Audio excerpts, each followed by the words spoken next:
Bonafide Hustler here. Raking profit in Bonafide's house. And we have a special guest. Who are you?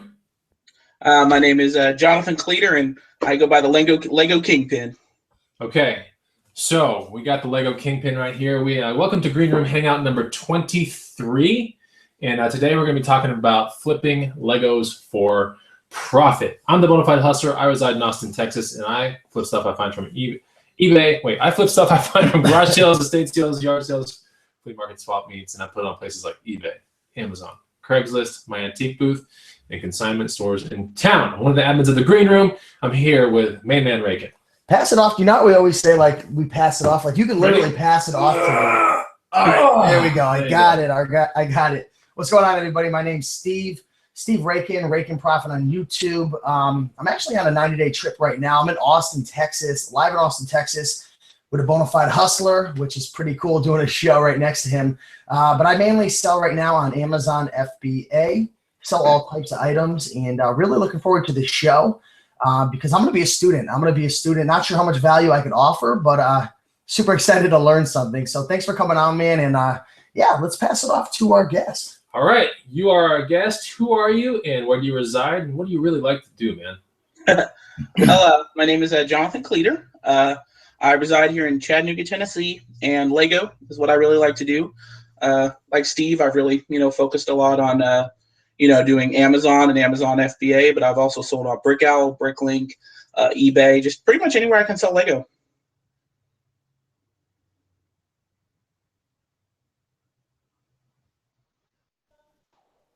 All right, Johnny, you back. Sorry, we had something just happened. All right, what happened? Did you introduce yourself? Yes or no? I did. Okay, cool. So yeah, okay. So hopefully, wow, this internet just like invite a guest in and leave them. All right, so let's just do a little technical. Let's just make sure this doesn't happen again, real quick. Hold on 1 second. I want to make sure and make sure that this is all good to go. Gosh, that was so weird. Can you guys still see us? Everyone out there in the feed, can you still see us? Let's see in the feed right here on YouTube. Let's check it out. All right, we're gonna make sure. Yeah, we have that. That's probably the worst nightmare for a guest is to be left alone. Yeah, things happen. I was just gonna call it the Cleater Show and keep on going. That would have been awesome, man. If you just took the whole show. Just like hijack the show and be like, yeah, guys. So after winning the Powerball, Bonafide and Rakin have decided to step down. I'm gonna now be hosting the Green Room. All right. Well, he is part of the Green Room. Hopefully, you said that. You joined. How long ago did you join, by the way? It was that Black Friday, I guess. So November. Okay, so November, you joined the Green Room. Thanks for joining.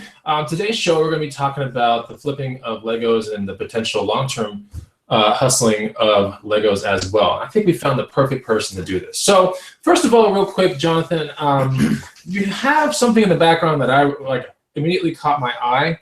It has to do with Star Wars. What is that thing, and how did you acquire it, and what's it worth, man? That is the Ultimate Collector Series Edition Yoda. It is approximately, and I'll be honest, I'm saying this off the top of my head, but it's approximately, I think, 2,000 pieces. It was a set 2008, 2009, somewhere in there, and I purchased it used. I traded it from another collector for Guardians of the Galaxy polybags, actually. So I collect the sculptures, so it's here to be added to my personal collection. All right, what do you think the actual the value of that thing is? I mean, it seems pretty rare. I've never seen anything like that. What is the value of something like that? It varies based on if you have the instructions, which I do, the box, which I do not. So it's a little tough to put an exact value, but I would think last time I checked it, it was probably somewhere in the $280 range, $280. Wow. Okay, so just looking at that tiny thing over there in the back of your in the corner of your room, it's safe to say that there is money to be made in Lego. I mean, would you completely agree with that or not? Oh, absolutely. Something a lot of people don't know is Lego is actually, according to, I don't remember the name of the registry, but it's a brand registry, and Lego is the #1 brand in the world. They recently surpassed Ferrari to be the #1 brand in the world. Really? Okay. They're absolutely the top-selling toy. They have a brand for quality. They have a reputation for quality, and that's just really, if you take two Lego bricks, the fact you can stick them together and take them apart, and yet when you flip it upside down, it doesn't just fall apart. That really shows you the absolute minuscule nature of the molds to make something, you know, so perfect. Okay, cool.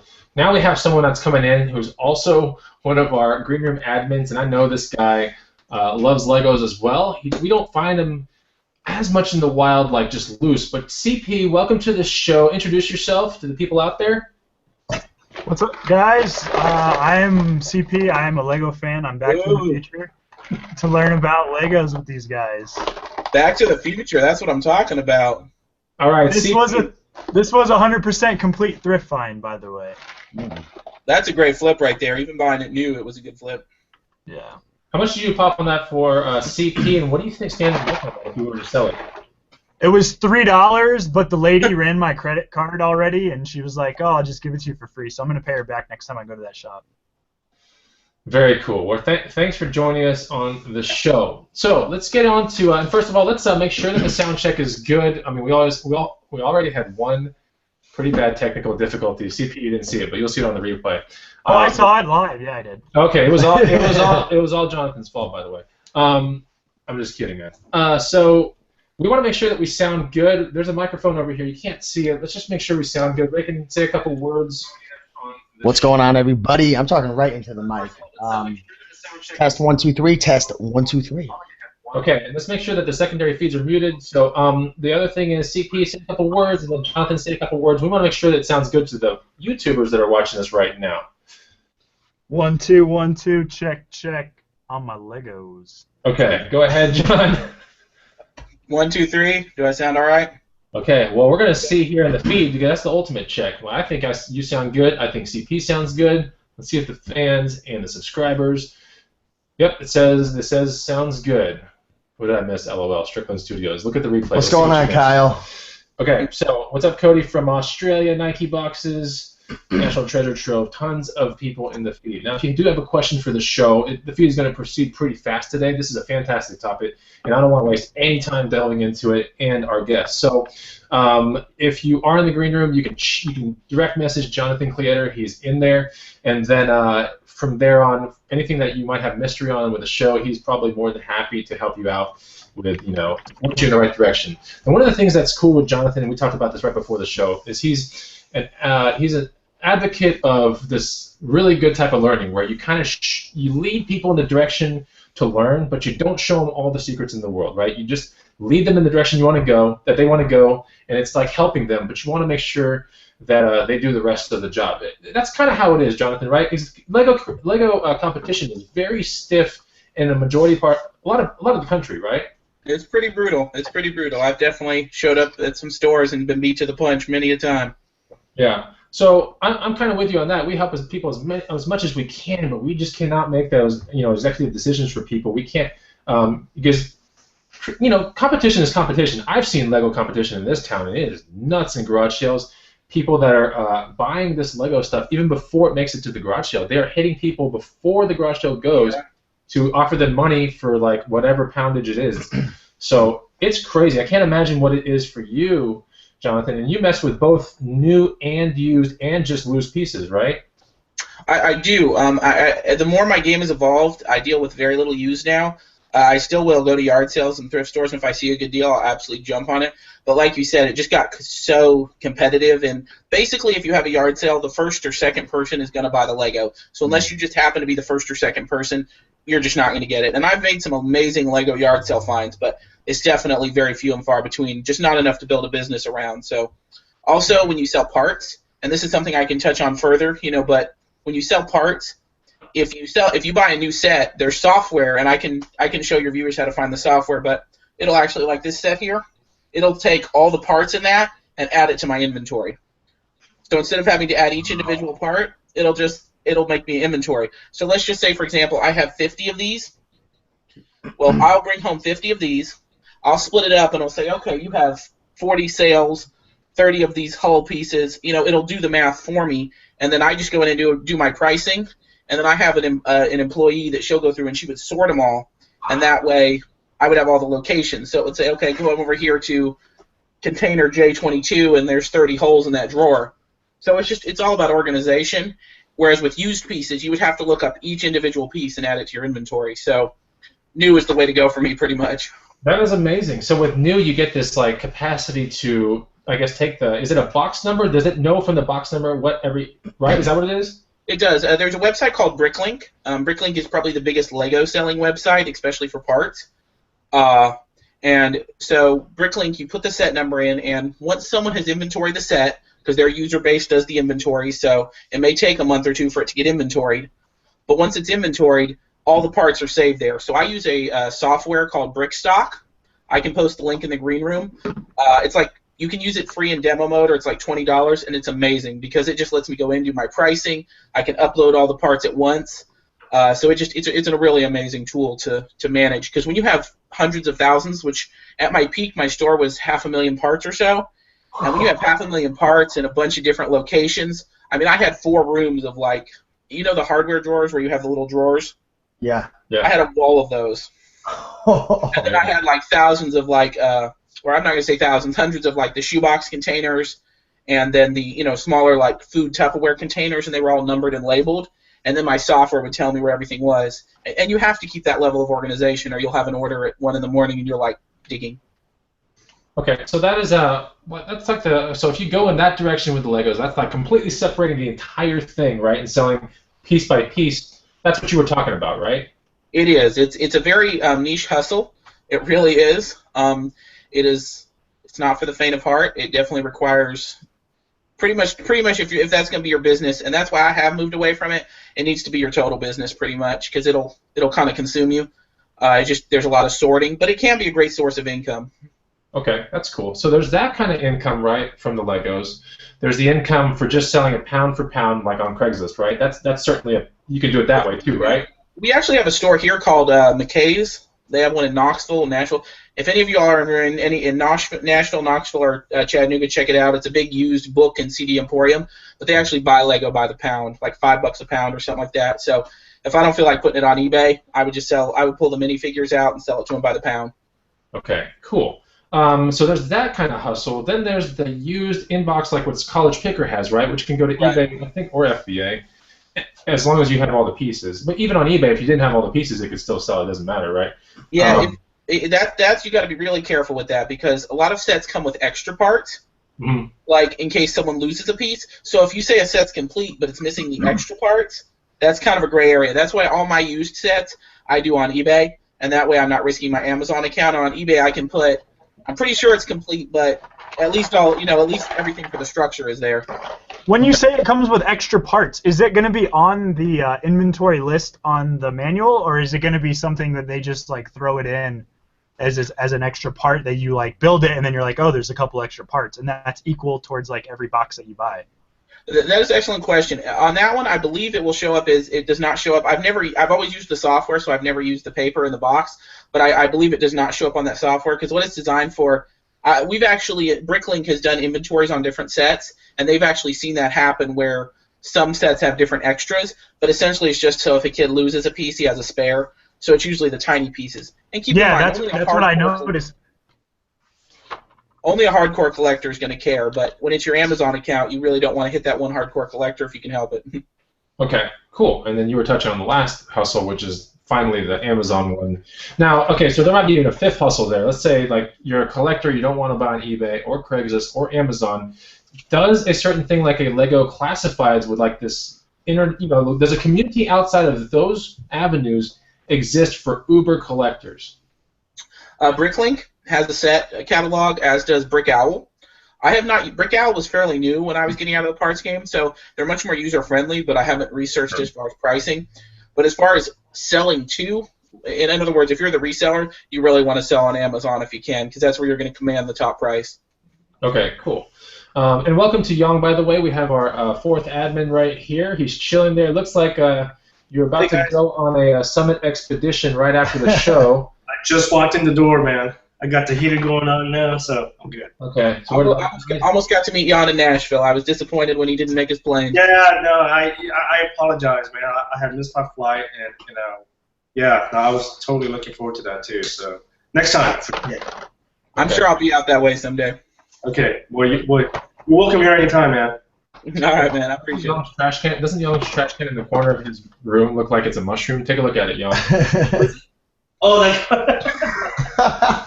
I still have so much work to do here, man. I got like a bunch of boxes I need to go pack. So. Well, welcome to the show, and I see you have a Roomba too, so you're automatically cool in my book. Okay. So I got an outline in order to make this show go like really smooth. I made a Bonafide outline. We can call it a trusty list if you want.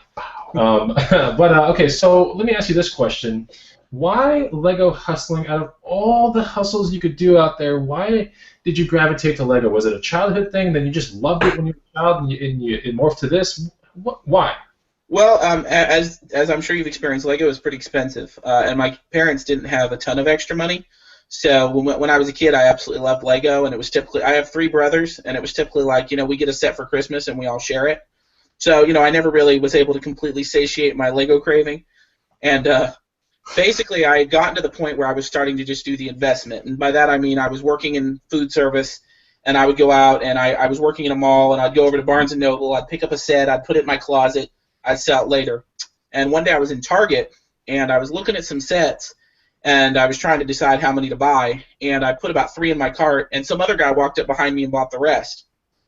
So he and I got to talking, and he actually sold parts. So he and I kind of partnered up, and that was like 5 years ago, and now we go shopping all the time together, we do all kind of ventures, we started Amazon together, and it just really expanded my Lego knowledge, and I convinced him to do Amazon, he taught me how to do parts, and it just really allowed us to kind of learn a lot about. And I love Lego. I love the parts. I love the sets. I love my sculptures I get to have, all the stuff as a kid that I would have never been able to, to touch. It's a product that I love. I know it's a quality product, so, I can be proud of it when I sell it, and that's always a win. That's really important that you're involved in something that you really stand behind. We were talking about it before the show. Isn't it one of like isn't it like the top brand now? It passed what, Ferrari? It did. Lego is definitely the top brand. That's amazing. That's crazy. That's amazing. They say, and I don't know how true this is, I heard this secondhand, but like the molds for some of the more complicated Lego pieces, like if you see the little Lego chains, for example, where it's all one piece, like they just turn the mold to link the chains, so it's all one piece. The mold costs Lego upwards of $100,000 to make just that one piece. Oh, wow. That's unbelievable. So where does all this Lego come from? I mean, this is not even on my outline. Where does the majority of Lego in the USA come from? Does it come from overseas, or the company did it start in USA or Denmark, or where did it start? It was Denmark. I believe his name is Ole Kirkland. Started the Lego company. He was manufacturing wooden toys in the 30s, and they started manufacturing plastic bricks, and it just kind of expanded from there. I think the first Lego was or they really started doing Lego in the early 60s, I want to say. And they just kept building from there. And then in the early 90s, Lego went through, I'm not going to call it a dead period, but if you ever look at the sets from the 90s, they're all pretty basic. They're like city sets, pirates, which is what I grew up on, and probably a lot of your viewers did too. And then around the year 2000, Lego just really expanded. They got the Star Wars license in 1999. They started doing all these licensed themes, and that's when Lego really just exploded. Oh, interesting. So this Death Star, like for example, this is off topic too, but this Death Star that I just keep seeing for on eBay and it sells all its freaking time, is that from that first gen, like when they got the license for Star Wars, the big one? I mean, the real big one. No, there's been 2 really big ones. Is the one you're seeing? Does it have minifigures? I don't know. I think it opens and it's okay. Then no. That one was, I think, and I'm not. Someone's going to check this and then put the right year in the comments and double check me on this because I'm making this up. But it's, I think, around 2008, 2007, they came out with that version of the Death Star. And the reason that set, first of all, it was a big iconic set. It was like $500. It was a really just awesome set. But a lot of collectors were like, this is going to be the big one value-wise. And so people kept socking them back. And, that's a lot of money to have tied up. If you have 5 of those, that's $2,000, or $2,500. But the set, I apologize. The set was $400, not $500. But that set did not retire for like 7 years, 6 years, and just recently it finally ran out, and now it's starting to go up in value. But you have a lot of speculators with closets full of those that thought it would go a lot sooner. Can I stop you for a second? Because I'm really a noob with Legos, and I hear about sets retiring and stuff. And I bet you there's a lot of people who think about this. Like, what's that mean? Does it mean like they'll just keep like selling it year in and year out, and finally they'll say like that's it, it's cut off, it's done? All right. So, like I said with the Death Star, that's an exception. That went way too long. But typically, Lego has about anywhere from 9-month to 3-year cycle. that they'll produce the set, and then Lego will stop producing it.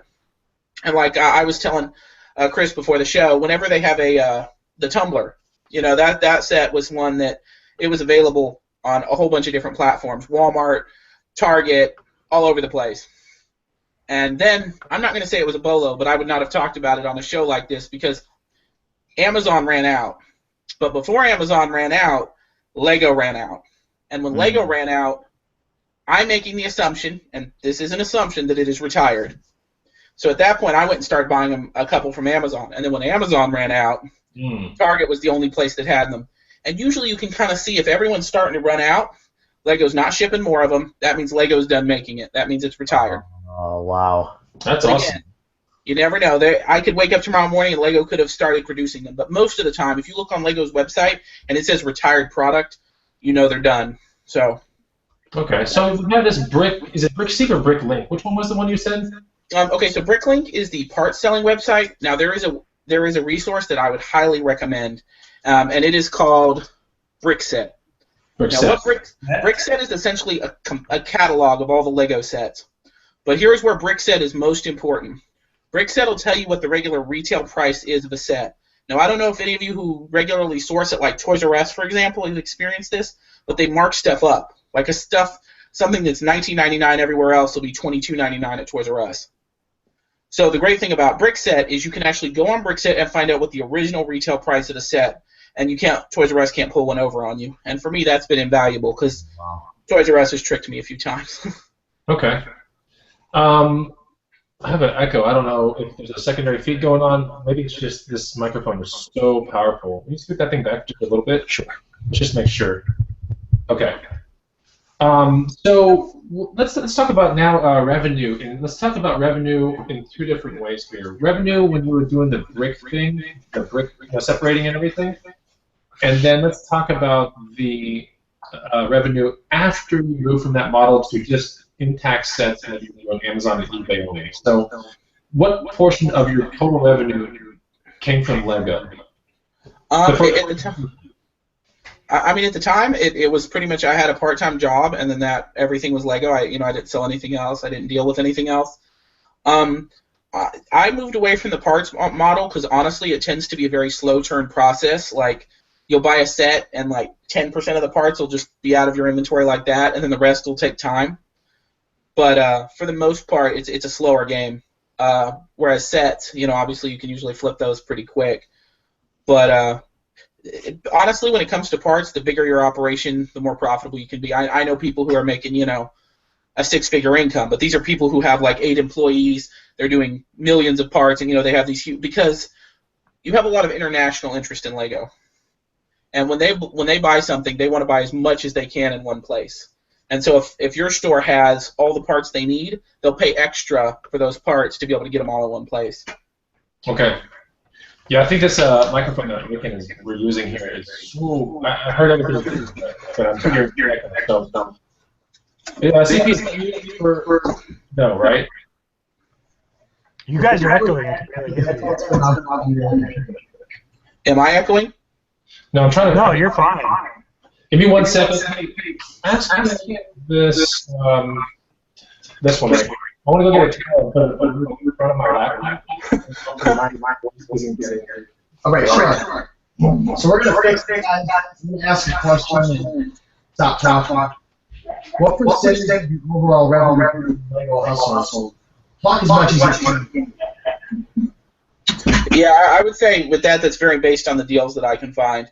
If I could find enough Lego deals, it would be all of my hustle. But I would say probably right now at this stage of my game, it's probably about 40%, and it used to be 100.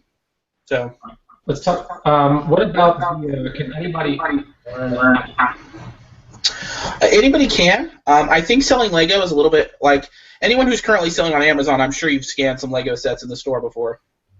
Good. Okay. We're going to take a small micro break to pick this guy. Aaron, take it in. Okay, I got a couple of questions that have been talked to in the green room on the post. Okay. Aaron, turn your mic, please. One moment, guys. Okay. Okay. I think they just got it. All right, hello? Yeah. Fix this one moment. Sorry.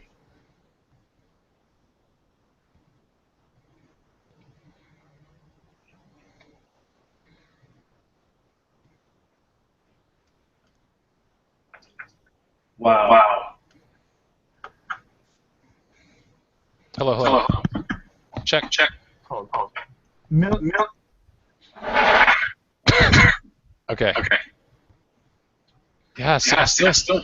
Maybe it's John's screen. I think it's Young. Maybe. Is it? Yeah, Young, mute up. Sorry, guys. Let me know. Or just Hello. It's not me. Is it me? It could be John. I don't know. John. It's anybody that's not using headphones. I'm not using headphones. I think I've got some here. Plug them in if you could. Yeah, give me a second. We got. Don't do it, dude. Steve can belly dance. All right, hello. Yeah, it's some speakers are too high. Is that any better? All right. Now that sounds better. Did you just mute yourself, John? I did not. I just plugged in headphones. Oh, you did? Million times better. Million. Okay, it wasn't that actually. Okay. We can go back to original mic. Sorry, guys. I think we have the most patient crowd ever. We really appreciate that. Let's go back to original.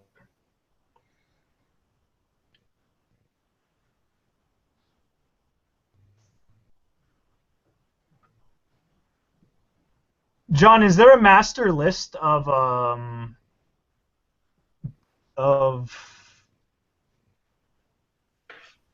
production Legos? There's not a master list. Now, Brickset has pretty much to my knowledge, every set ever made. So if you go to Brickset and you look up a list, it'll tell you when it was stopped being sold on Lego.com, and that way you can have a pretty good idea. But, there's thousands and thousands of sets. So you just kind of got to take it set-by-set basis. Okay. Short sets, minimal production. We are, sorry, Steve. Are we good to go? Let's just try this sound check one more time. This mic is back on. Hello. I'm looking at the YouTube feed. You guys got to help us out. Crucial moment right now. Our sound check, it was total failure in the beginning. No, I think it was perfectly fine, but something happened in the middle of the show. It's not a big deal. CP, you sound okay. Jonathan, you sound pretty good. I sound good. Yeah. Okay. Let's just see what the feed says. If the feed says go, we're going. We're green lighting. And Yang looks all right. Let's roll. John has no echo. Parker Profits, make sure the mic is behind the speakers, not in the front. Okay. All right. Commence. Sound pretty good. All right. Well, thanks for hanging with us, guys. The patience. Thank you. Can't thank you enough. Well, we can, but we're not going to. Okay. So here we go. All right, so let's go back to this question finally before this echo thing started, before we had the Batcave situation going on. Let's talk about, can anybody that, let's say a beginner watches this show, there's some people out there, I think it's fair to say that there are a lot of people out there that have hustled Lego, but they've just done it in a very small scale, and they've done it from garage sales, they might have flipped a set or two off Target or something, but can anybody that's a total beginner watching this show, totally inspired, can they do this? A total beginner. Is it easy to learn what you've done over these years? I would say for the most part that it's very easy to start. Obviously expertise is something that even I am still working on. But the ability to go in and scan is, I think that when it comes to this really reselling game, especially now that we have Amazon, you just need to get out there and you need to scan. You need to scan a lot of sets. You need to learn what's going up. You need to learn what Amazon has run out of. Just go scan a set, and if you see Amazon is not on the listing anymore, go check if Lego still has it in stock, and then you have some clues right there. And maybe especially if you're lucky and in a town that doesn't have many resellers, you never know what treasures might be sitting there. Yeah, I think that people like Yang, for example, myself, Rakin, we find ourselves in Target aisles, CP as well, Walmart aisles. We find a Lego, right? It's on deal. Maybe it's on clearance, maybe it's on sale. We find a Lego, we scan it. We don't see that Amazon's in on it, but there's profit to be made. Now, if you go to the Lego website in that situation, but it's not retired, how do you proceed in a situation like that where maybe the set is, let's say, $50, and on Amazon it's selling for about 100, yielding you about 30 in true profit? Now, what would you do in that scenario if it's not retired and Amazon's not in on the listing, but you can sell it on FBA? What do you think? I mean, as long as the rank's good, I typically with Lego will always risk it. But anything else, I ask myself, why is it so high? You know, is this a set that's hard to find? And I can't speak for you guys, but I do a lot of retail arbitrage. So when I'm in, 10 Toys R Us's or Targets or Walmarts, I start to know what is hard to find. What set I'm not seeing very often. So if I find that set and it's valuable, and the other 8 stores I was in don't have it, that's a pretty good indication. That's why it's valuable, and I feel good about my purchase. Now, if every store has 50 of them, I'm a little bit more doubtful. I'm going to do my research and say, is this a regional thing? Because without giving away too many details, like I had a deal one time where there was a Lego set that got attached to some Christmas clearance, or I'm sorry, Valentine's clearance, and this set got down to 90% off. Oh, wow. And it was still selling for full retail on Amazon. And we were, because of where it was put in the store, people didn't realize it was clearance. Like, it was totally separate. So you had to know what you were looking for. So we went to store after store after store, and every store had stacks of them. And we actually wound up coming up with many hundreds of them. And we started to get a little worried. But as it turned out, it was just it was something in the South that happened to be available. So, no rule is hard and fast, but use common sense. If every store has 10 of them, that might be a bad sign, And another thing you can do, and that's why I highly recommend Brickset. If you see a set that says it's on clearance, I'm sure we've all experienced Walmart's fake clearance where it's like 3 cents off, Go look at Brickset. See how much the actual clearance reduction is. See what the retail price was. Because if you're getting a set for way below retail with Lego, it's almost always a win, with the exception of, like, Chima, for example, which Chima's kind of crappy. Chima's awful. Is it? Okay. I have flipped a couple Chima sets, but for the most part, Chima is crappy. Those little spinner things are like the worst Lego anything ever. Oh, I made an awful mistake buying those from Walgreens on sale. Yeah, you and we bought a few of them a couple years ago thinking, they have to be good at this discount. Nope. No.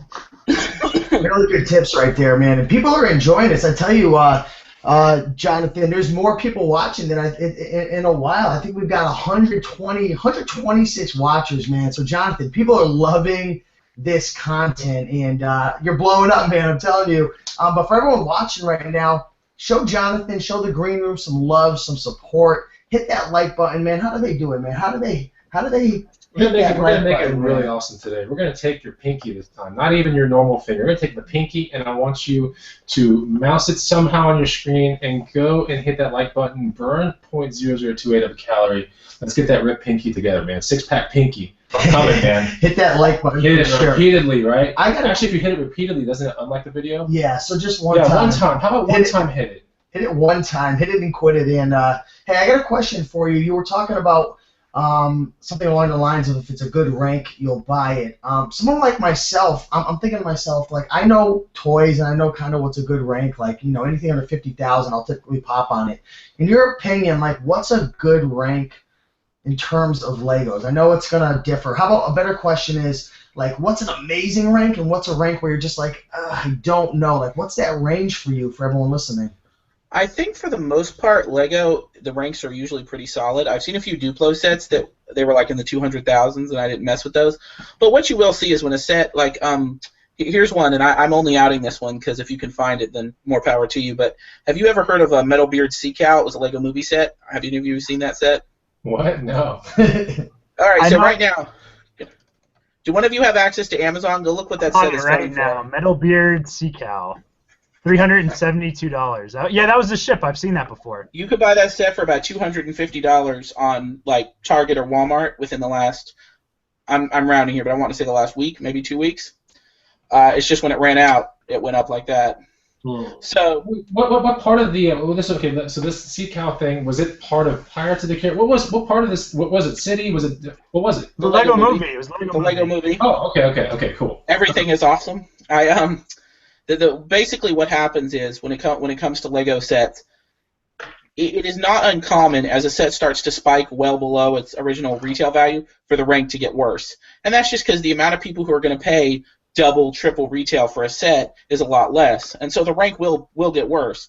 But since it's Lego, it's a solid brand. If my profit margin is there, I'll usually pop on it unless the rank is just like abysmal, which you'll start to see that with some of like the Chima spinners, or if the rank is good, the profit's not there, and if the profit's there, the rank is just abysmal. But very rarely with Lego. Lego is usually pretty solid overall.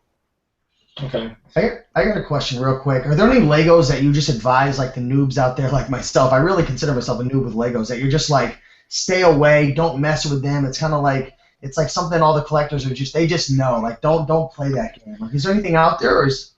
I would say Chima would be the number one, probably. Yeah. You have to really know what you're doing, and that's something that I think you could speak to that. That's true of any hustle. The better you are at it, the thinner margins you can take, because, like, I have deals in Lego that I know exactly what it's going for. I know what the market's probably going to do, whereas video games, for the same rank, same margin, I wouldn't touch it because I don't know. I don't know if that's a fluke. I don't know if it's because I don't know video games all that well. And the Green Room has been a great resource, shout out there to help expand my knowledge. But, I overall, it's just not something I'm super knowledgeable on. So stay away from Chima. I'm trying to think what other lines have been poor lately. What about the Friends or the City Demolition? Demolition is just a City set. City is an Old Faithful. It's usually not amazing. It usually doesn't collapse. If you find a good enough discount, you're going to buy City. Friends, honestly, is great. Like Friends, I have no issue with Friends. There are people who would tell you differently, but I've had Friends sets that were super solid for me. I do feel a little weird when I'm sitting there scanning in the girl aisle. At Walmart at 2 in the morning, I have gotten some weird looks, but Friends has been a solid brand. One kind of like, how can I put this? If you're doing a really speculative buy, and by that I mean it's not worth it now, but you're wanting to hold it, and we can talk more about the long-term hold, but really think about the demand. Like Lone Ranger, those sets did horrible. And I was like, Cowboys and Indians, Trains, there's going to be some demand for this set, and it just hasn't materialized. The worst was Prince of Persia. Do you remember Prince of Persia? Even the movie was bad. I don't remember the set. I don't remember the sets. Yeah. Usually, if the movie is bad, it's a bad sign for the Lego. Like a perfect example of that is that I'm just going to say they have not come out yet, but Lego is coming out with a complete line of Angry Birds sets. I don't feel good about it. I really don't. I feel like we're multiple years too late for Angry Birds. I could be totally wrong. I'm prepared to be wrong. I'm not saying I'm not, but me as a speculator, that's not something I'm going to go by and say I'm going to put 20 of these back, because I feel like Lego Angry Birds, any of you have scanned other Angry Birds toys, they're on their way out. Yeah, well, I think the one that I don't ever like to mess with is the Bionicle, man. And that's not really even a Lego to me anymore. But you know what I'm talking about? Bionicle? I know exactly what you mean. And I hate that thing. you would I personally as a kid and as a collector don't like them at all, but it would be a mistake to not check out Bionicle, because there have definitely been some really good Bionicles out there. Really? John, I have a couple of questions for you. So one, why did the Star Wars Advent Calendar not do so well this year compared to previous years? And two, is there like a specific pattern that you follow as to knowing what type of Lego is going to be released in the future? And you're like, okay, well, I got to have that set. I know it's going to do good. I would say when it comes to the Advent calendars, I'll be honest, I didn't really have any issues with mine. I mean, you got to remember with an Advent calendar, most people start the Advent process around December 1st. Yeah. So I don't completely know how those work, but I know it starts right around that time. So I liquidated all mine. I didn't want to have a single one in stock by like the last couple of days of November. And I don't remember exactly how much profit, but I definitely turned a profit on them all. Mm-hmm. But the Lego game is just like everything else. More people are getting into it. It gets more competitive. The margins get thinner. But yeah, Advent calendars, you just don't want to be sitting on them 2 weeks into December, because they're defeating their purpose. The idea is to be able to open those little doors, I guess. I don't know. But didn't the Advent calendar from last year, though, like sell for $100 this year? Oh, yeah. And see, that's an example of, it's a Lego Star Wars set. If you're willing to sit on it long enough, most of the license themes will be worth money, but that does tie up your capital, and it ties it up for, for longer periods of time. And I'm sorry, you asked me one other question. What was it? I apologize. Is there like a pattern, like or like, do you follow like pop culture as to like what movie's going to be coming out, and you're like, okay, well that's the set that I need to get? Like, is there like a calculation that you have as to what's going to be a good set or not? I do to some degree. Movies are definitely a big catalyst when it comes to Lego. An example of that is the Tumbler. I liked the Tumbler because Batman versus Superman's coming out. It's already a strong demand, and it's only going to get better in my mind. Here's another set that I think will be fantastic, and I'll just go ahead because it's going to be full price. It's going to be a long-term hold. Lego will produce it for at least a year. But they're coming out with a Lego Batcave that will look like the 1960s cartoon show. Oh, wow. And I personally love the set. I'm going to buy one for myself. There's just no question. If you sit on even if you went and bought it full price, in a couple of years, if you can afford to tie up your money, it's going to be amazing. But, anytime. What are you thinking in a couple of years? Let's throw out one of those random guesses. 3 years from now, 3 years after it retires, which, keep in mind, it could be if it's popular, it could be in production for a couple of years. You never know. I would say double, triple. Well, go if one of you would be willing to look up Arkham Asylum. What's that set going for now? Lego Arkham Asylum or Arkham Breakout. This is like a Lego overload. I'll tell you what, guys, out in the feed right now, if you're watching on YouTube land and you are learning something, all you got to do is just type a quick yes and hit the like button as well. You don't have to give us a sentence or anything. Let's focus on the content. But, man, my head is exploding with... I'm excited to go into the Lego field after this. I'm getting pumped up right now. This is amazing. Yeah, it's really good. Arkham Asylum's 273. Arkham Asylum is 273. There were two versions of that, but depending on which one you're looking at, the original, I think the retail was $150. Okay, that one's $455. Yeah, so yeah, I picked up the newer one, and I only picked up one of them because that's all I had the money for. I bought it full price, and now I could almost double my money or get close to it. And I think that the Batcave will do better than that. But again, it's all speculative, But for the most part, the reason most people like Lego is typically your major licensed themes are always going to be good if you wait long enough. Okay.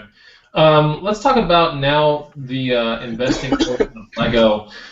At what point do you go, okay, we know that you look for certain things to line up, maybe a popular movie, you're looking for things to get retired. Now, where does it become a flip, like a short-term flip versus a long-term hold, the one that's going to pay you later on, like, you can buy your house with it, you got this stuff stacked up in your house. At what point did you determine, now that's the set I'm going to keep for a while, because that thing is just like gold. What do you think, man? Like, what's the process with that? I've put a lot of thought, and me and my friend, we've spent many hours analyzing this. And to be honest with you, I think that has nothing to do with Lego and has everything to do with you and your personal situation. Because Lego is a strong brand, and if you're in a strong set, you're not grabbing Prince of Persia, which, to be honest, I did a little bit. But if you're grabbing a strong brand, you're going to do well if you can wait long enough. So what it really comes down to is how much capital you have and how long, because it's always going to make more sense to flip your money quick. And that's the challenge with Lego, and that's why I expanded with FBA. Finding those quick flips with Lego is hard because they're very competitive. There's a lot of people out there hunting them. It's tough. Now, if you have money to burn or you have money you can afford to sit on, if you went out right now and bought, 10 or 15 expensive Star Wars Lego sets and stuck them in your closet and waited 2 or 3 years, you'd have probably at least doubled your money. So for me, I'm having to make it more based on my capital. How much money do I have? How much money can I afford to have tied up? And then occasionally there'll be a set like the Tumbler where I'm like, I know that's going to do fantastic. I love it as a set. And sometimes, that's really what it's based on. You look at the set and you say you love it.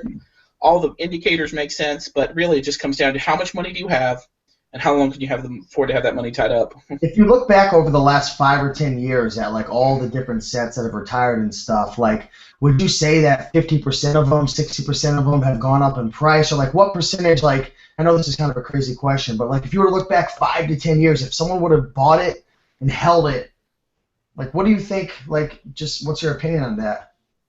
I'll put it to you this way. The level of profit would vary dramatically, but if you went back 5 years, it would be very difficult to find a set that wasn't profitable. So probably 95% when it comes to Lego.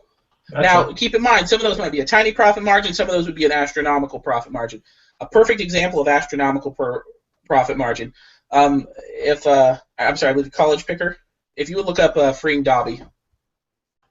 Dobby? Freeing Dobby from Harry Potter. Freeing Dobby. So what is that set for right now on Amazon? And I'll tell you one of my biggest Lego regrets. Freeing Dobby, is that 4736 at $50? Okay, so Freeing Dobby, approximately 3 years ago, Me and my friend were standing at a Walmart. It was our 5th Walmart. It was probably 3 in the morning. And we said, we have now purchased close to 300 of these at $5 each. We should stop. The market is flooded. Oh, wow. 10 times his money. So, yeah. And if you type in the Harry Potter, like look up Harry Potter's The Burrows. That set was $80 retail. That one's $280. Jeez. But again, I actually did go deep on that one, but I actually got lucky. I actually at Walmart, I found 10 of those for 50% off, so I bought 10 of them at $45 a piece. Wow. Which was fantastic. But to be honest with you, those days are fading rapidly. There's so many people in the game. Oh, wow. But think about it. If you had bought that set for full price for $80, I mean, you'd have still made good money. You'd have had to hold it for a couple of years. You know, right now I'm deciding Lord of the Rings. I don't know. I have one of every set for my personal collection, but as far as the other stuff, Tower of Warthank is a recent one. It's like a 2,000 piece. I don't know if you're familiar with the Lord of the Rings storyline at all, but it's Sauron's tower, so it's like a 2,000 piece Lego tower. It's up to I think $250 on Amazon now. It was $200, but you know maybe it'll be amazing, maybe it won't. You just gotta. So the great thing about Lego is you usually won't lose money. John, so with Star Wars Legos, with Star Wars toys being on Amazon, and I don't know if you're restricted or not, but obviously you can't sell on Amazon. Mm-hmm. I'm guessing eBay is another good market to sell your Star Wars Legos? I'm just going to be honest with you. I have not messed with it too much. I sold a lot of the older Star Wars stuff that's not restricted. Okay. And I've taken advantage of some of the ones that have spiked. I can't give away all my sources, but I was in a store last night buying up. I found some Star Wars sets I was paying full price for that were selling for about 50% more. And I just happened to know that particular store out in the middle of nowhere because I sourced it regularly would not be hit by another reseller. But I have not.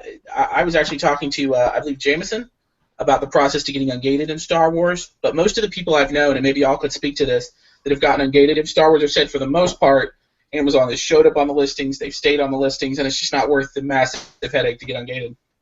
Okay.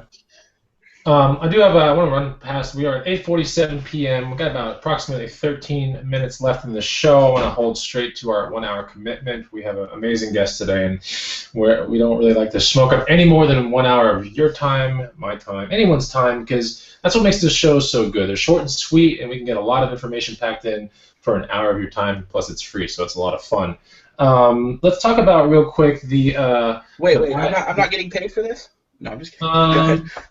We'll give you. I'll mail you a taco from Austin, okay? I'll mail you a taco with a line of red sauce and a line of green sauce, just like. I'll mail you a minifig when I get home. No joke. Like. I like where this guy. I collect the minifigures actually, so you would. I'll send you a minifig. I'll send you a Star Wars minifig. There we go. I'll send you a minifig as well. I have a Hulk Toys R Us. I'll send you a minifig. I have a Hulk Toys R Us exclusive. He's like in a little vehicle thing. Anyway. I'll send you a Fig Newton. Okay, so let's talk about. Oh, he's sifting through his drawers. Are you referring to these? Something like that, yeah. I got a few of them. Oh my god. All right. Well, it looks like none of our minifigs matter anymore. Let me ask you this: in your time collecting Lego, before we go into the rest of this outlining the script that I have you ever come across, or did you ever get your hands on Mr. Gold ever? I did not. Mr. Gold is basically playing the Powerball for Lego. Nope, never. I never have even known anyone, and I know quite a few Lego people. So what's the story on Mr. Gold for all the people out there that have no idea what we're talking about? But go ahead and tell them real quick. So from what I understand, they put them in the, every Lego has been doing a collectible minifigure line, which is basically like 12 different figures. There's a weird experience for you. There's another YouTube Lego star, and he does Lego, and he runs his own line of YouTube videos. I was at him with the show once, and he's there with all the guys working on the show, and I'm not kidding. They're just all in this really fancy hotel room filling up the collectible minifigures to identify what's in them. Like, they were doing this for like an hour.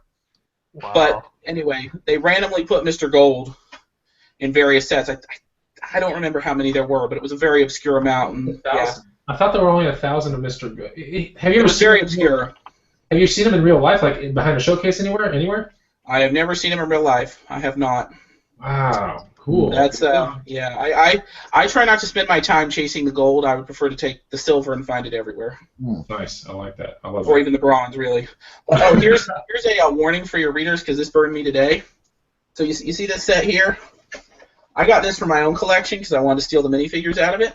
However, when I opened it, I realized when I looked closely at the seal, someone had resealed it, and when I opened it, someone had stolen the Hulk out of it, and that is very common with Lego. So here's what you do. Okay? Lego etiquette.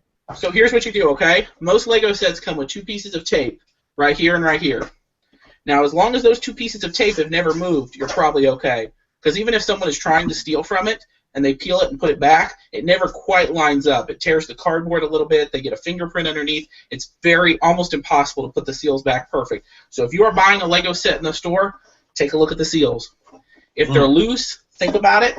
And if you do buy a set that's open box, and you know it's open box, it's worth it, check for the minifigures, because any thief worth his salt is going to steal the minifigures. Obviously, I don't approve of theft, but I'm saying that's what's going to happen. So always check those seals. I was in a hurry. It was 3 in the morning. I got burned. I'm going to have to return this. But, you know, lesson learned, to be more careful. You think they're stealing it from in the store, or they're getting it, bringing it home, and then returning it? I've seen both. I would suspect this one was probably at home because whoever retaped it was pretty sharp about it. And, you know, it could have been an accident. Parents bought it for their kids, didn't realize kids still had Hulk, took it back because all the other minifigures were in here. Most of the bags were still sealed. And I feel like if I'm going to, you know, commit a crime, I would go ahead and take all the minifigures. But who's to know? So let me get into the comment feed real quick, and then we got 3 more questions on the outline here. But so from Craigslist Hunter, who is going to be on our show in 2 weeks, by the way. Surprise, surprise. Awesome, for sure. Yeah, awesome. It's going to be a great show. So here's his question. Do you think the Lego in general will tank in the next couple of years like it did in the 90s? That is something I've been speculating on. I'm going to be honest with you. I was expecting it to tank 3 years ago, and it never happened. So I think what will happen is, in a way, and me and my friend spent hours analyzing this as well, but there's both a win and a loss here. Because, number one, you have a lot more fans coming into the market. Number two, because prices are a little bit depressed because there's so many people, meaning a set jumps 50%, it doesn't jump 1,000%, you have certain mid-level, like, for example, me. If I wanted a set at 200, I might buy it at 250. Even 300, I will not buy it at 600. So depressed prices actually lead to more customers because even though the profit margin's less, more people are willing to pay extra. That being said, at some point I think the set market overall will probably get depressed. I've heard about dudes who have like millions of dollars just filling storage buildings and, you know, selling them on 3-year cycles. What? It's at the right now the demand is still way above supply. But again, think about it. I mean, you have to be willing to take your money and hold it for multiple years. And when you have sets that are $200, $400, $300 a piece, that's a lot of money to have tied up. And honestly, the smart game is probably to be flipping that money, you know, hustling deals that you can keep turning that money. So it probably will fall a little bit, but that's when you start selling parts, you know? Yeah, that's cool, man. And I'm just like sitting here like mind blown. Like when it gets tossed over to me, I'm still with this like glaze on my eyes, like. Anyway, it's just such a fascinating topic. I can't tell you. I might not look super excited here because I'm like trying to run the show and trying to do a good job. But man, I gotta tell you, it's so exciting to hear about this because I grew up with Lego. I think just like most of the people in the feed probably, and it was like the one toy my parents totally invested in because they're like the kid can build any toy he wants out of Lego. Legos are amazing. Yeah, they are. And I definitely want to give a shout out to y'all and. Certainly, you know, another plug to the green room, but just more importantly, I've been watching y'all's videos, like I said, especially Rakin's for a long time. And just, you know, when you're out shopping, and I've actually gone on shopping runs where I was sleeping in the front seat of my car after shopping for like 20 hours, and it was just kind of cool to know I wasn't the only one doing that. You know, there were other people out there hustling. I wasn't the only people, you know. It's good to know there's a community that's out there doing that, even if, in a way, I suppose that is the competition. Cool. Well, thank you very much. There you go, Rakin. Yeah, thank you. Let's go into okay. So let's say you've determined that you found a Lego set that you want to get into. You're like, okay, I see all of these stars lining up. You're like, I gotta pull the trigger. Now, supposing that all comes together, how do you go about finding the best Lego deal? Is there any way, or is like Lego similar to like an iPad where it's really hard to find a deal on Legos when they first get, you know? Can you find a deal when it first gets pushed out on something that you're speculating on, or is it just basically impossible? Very rarely, and this is where, without giving all the secrets away, you know, I encourage people to think outside the box as far as stacking discounts. Like, you know, on Thursdays, credit card rewards members at Toys R Us get 10% off. Right. You know, so if there's another special going on, like just as an example, since I don't mess with these, but Dimensions, they'll buy one get one half off, or you know, they'll do sales like that. You stack that with the 10% off, and you know, there's a few other things that I do like that. You can build your margin, but even then, you know, it's pretty hard to find Lego deals. It really is, unless you're wanting to hold them. It's a very competitive market. But again, if a set's amazing, you pay full price for it, you stick it in your closet, you're still going to make money. It's just the short-term money is where the war is at. The parts, again, you're holding money, so there's less competition. The investing, you're holding money, so there's less competition because the demand is so huge. Flipping it quick, that's where it's war. Okay. Let's also talk about now, when you flip it quick, I'm assuming that you're saying it's the Amazon thing. Well, you could do long-term stuff on Amazon. Let me ask you this. Like, since all this stuff is in people's warehouses, do they trust their warehouse versus Amazon's? Is that the reason why they're holding it there for 3 years, not just shipping it right to Amazon and leaving it there? This long-term storage fee thing, does that play a role? I mean, long-term storage fees is huge. I have known FBA sellers, and I'm involved with some in some groups, some Facebook groups for some FBA sellers that are hitting 7 figures, like over $1 million. And I know at least one who paid $6,000 in long-term storage fees. So long-term storage fees will destroy you.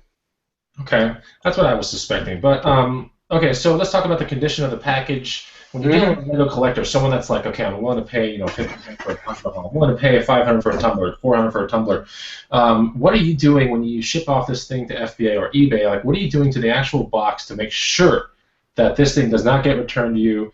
Are you making any also additional measures to make sure that someone doesn't open the box and take Batman out and return it back to you? When it comes to that, there is a certain level of you're just risking it. We've certainly got sets that are $200 and $300 sets sitting around our office that someone opened it. Maybe sometimes they don't even steal the minifigures. They just rip it open, destroy the value, and send it back to you. And that happens. That's just, unfortunately, that's like returns. It's just part of the game. But you can certainly, honestly, with condition, and I have gotten so many poor boxes. I recently placed an online order where I actually got 3 of the wrong set, and I found one with a hole in it. So I'm probably going to have to return that. But make sure you do your condition checking when you buy it. You know, look for creasing, look for dents, because if someone's paying $500 for a set, they want it to be nice. Now, that's not to say if a set has a crease that you can't sell it. You can sell it as collectible like new. You can put that in the condition notes. But if you want to keep your feedback safe, new sealed means new sealed. It does not mean a crease bulging out the top. It means sealed. So if it were me, I wrap it in some bubble wrap. I'll sometimes buy boxes off Uline. They're the right size. Although now I have so many removal order Amazon boxes that I just use one of those, you know, pack it really snugly and send it out. But again, just keep in mind, people are paying a huge price for this, and they want a pristine product. Okay. And then one of my last questions real quick was going to be, when you go the best themes to look for, do you go with your own internal speculation, and does your like nostalgic kid sense come out, or do you go, okay, this set is obviously like these, is it Technics, is it, like, where do you really like to, like, you get excited, what genre do you really get excited to put your money in, just because maybe nostalgic, or, you know, you're just like, I think you have a hunch, like, where's the, if you could name one set, you're like, I absolutely believe in the long term of this one thing, because Technics, is it robotics, Mindstorm, what is it? We mean besides the tumbler? Yeah. Because that's definitely one that I love. I think it's honestly, if it's set as a kid that I would have, you know, freaked out about, you know, if it has maybe an animal, or there was a set called the Medieval Market Village, and it was a big medieval village with, you know, I mean, it had everything from soldiers to animals to, it was just a super cool village, and I purchased that one for myself, and I was like, this will be awesome because I love it. But I would say most of the licensed themes. I mean, I love the superhero ones. I don't know if anyone's seen the Avengers Helicarrier. Oh yeah, I saw it. Like $350. Oh, I had a chance to buy it for like $200 2 months ago, but then the Amazon selling price was only $249 back then, or something like that. Yeah, if you can get that one discounted, I'm pretty sure the retail on that is $350, so it may have been a different set. Yeah, it's crazy, and it was like it was a really, really, really good discount, but it was sitting there mint on a clearance rack. I was like, what? I would have definitely bought that. I have one of those where I had one of those get 15% off one items from Toys R Us coupons, and I used it to buy one of those. Plus, I did it on 10% off day, and I think I still paid $290 for my copy, but I'd be shocked if that one doesn't do well, because those higher dollar sets, Because you got to remember, the great thing about Lego is people are buying them and they're opening them. You know, they're building the sets. So it's not like a bunch of people are holding these stacked on their shelves. The end consumer is not. So there's actually a shrinking supply of every set, which helps the market tremendously versus like Funko Pops. I don't think anyone takes those out of the box. I just realized about Lego what's really cool, and this is completely different than the video game market, for example, but with Lego, the fun of Lego is actually touching the Lego, putting it together, building contraptions, right? So it can never become a DLC type of item like a video game, like a downloadable content. No one's going to want to play some Lego app because you can't physically throw it down the hallway and like race it with your friends, or the fun of Lego is actually building it, is touching it, is making all kinds of contraptions. If you go to YouTube and you look up, what are these things called where they make these little roller coaster with the soccer balls and the footballs and stuff? You know what I'm talking about? The little sorting facilities that you see. I know what you're talking. I don't know the name, but I know what you're talking about. Yeah, I mean, people go crazy on YouTube with Legos. Like, I think. Yeah, there's some videos like that. That is one thing I will say for myself. I am not super creative. I enjoy building these sculptures that I have instructions for, but I'm not extremely creative when it comes to like just coming up with stuff. But I still have a tub of Legos, and I'll occasionally put something together. Speaking of which, shout out to anyone who lives in Birmingham. After this show, I'm actually going to go home, go to bed. I'm going to do some sourcing all day tomorrow as I head towards Birmingham for Brick Fair. So that's a 3-day Lego extravaganza for all the Lego nuts. So if you live in Birmingham, look me up at the show for sure, because that should be a lot of fun. I'll be honest, I'm just going to go, and a bunch of adults bring their creations for people to look at, and it should be quite amazing. Okay, cool. So yeah, we're basically at show close. I do want to thank not only yourself, because you've spent an hour here, plus we did like a 30-minute mic and sound check, which was great. So yeah, you're a wealth of knowledge, and I'm glad to have you in the room. I'm really glad. I do want to thank as well the people in the members, fans and YouTubers that have come in the feed here and just taken a look and gandered at the show, and then just probably got their head exploded. But I want to thank you guys as well. If you're looking for something really amazing, consider joining the green room. If you want something really amazing that's free, if you look down below, there's our guide, 100 amazing items to resell. Legos I think is one of the things. Yeah, I believe there's some Legos in there. Anyway, but for the most part, we do want to thank the guests and the feed for being so positive. If we didn't get to some questions, we do apologize, but if you're in the green room, Jonathan is one @ away, man. So, dude, this is awesome. Can we even do a show number 2 of Lego maybe in like 3 months? If we hit you up in 3 months, can we talk about maybe like upper level Lego stuff, maybe an internal show for the green room? How about that? I'd be happy to. That sounds amazing, dude. So if you guys had a good time on this show, hit the like button, even if you watch it after the fact. And you know where to find him in the green room. Until then, guys, we really appreciate your time. Next week, stay tuned. Wednesday, we have the CEO of Tax Jar coming to talk to us about taxes and FBA.